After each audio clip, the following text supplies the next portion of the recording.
இந்த செல்வநாயகியோட நிலைமை இவ்வளோ மோசமாக போகும் அப்படின்னு சொல்லிட்டு இவங்க கொஞ்சம் கூட எதிர்பார்த்துருக்கவே மாட்டாங்க அப்படின்னு தான் சொல்லணும். அதாவது சத்யா நலன் சாரோட பொண்ணு அப்படின்ற மாதிரி நினச்சிக்கிட்டு இப்போது நம்ம அர்ஜுனுக்கு கல்யாணம் பண்ணி வச்சா கடைசியில் அந்த சொத்து எல்லாமே நமக்கு கிடச்சிரும் அப்படின்ற மாதிரி நினச்சிட்டு இருந்தாங்க. முன்னாடி நம்ம தேவியும் அதே மாதிரி அபியும் லவ் பண்ணும்போது அந்த ஒரு லவ்வை பிரித்தது மட்டும் இல்லாமல் இன்னும் பல சம்பவங்களை அவங்க செஞ்சாங்க. அப்படி இருக்கும்போது அது எதுக்காக அப்படின்னு பார்த்தீங்கன்னா, அதாவது என்ன ஒரு ரீசன் அப்படின்னு பார்த்தீங்கன்னா, அதாவது நம்ம தேவி வந்து பணக்கார வீட்டு பொண்ணு கிடையாது. அதனால தான் வந்து அப்போது பிரித்து வச்சாங்க. ஆனால் அதே கல்யாணத்தை இப்போ நடத்தணும் அப்படின்றதுக்காக சத்யா இவ்வளோ பக்காவாக பிளான் பண்ணி கடைசி நேரத்தில் வந்து எல்லா உண்மையுமே எல்லார் முன்னாடியுமே வந்து தெரியப்படுத்துகிறாங்க. அதுக்கப்புறம் தான் நம்ம தேவிக்கும் அபிக்கும் வந்து எங்கள் கல்யாணம் நடக்க போகுது.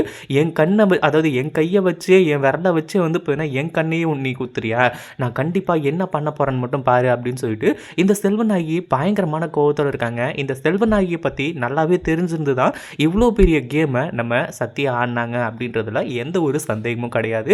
அதே மாதிரி இப்போ என்னாச்சு அப்படின்னு பார்த்தீங்கன்னா, செல்வநாயகி வேறு வழியே இல்லாமல் நம்ம அபி தேவி 2 பேரோட கல்யாணத்தையும் இங்கேயே இப்போவே நடத்துறதுக்கு முடிவு பண்ணிட்டாங்க.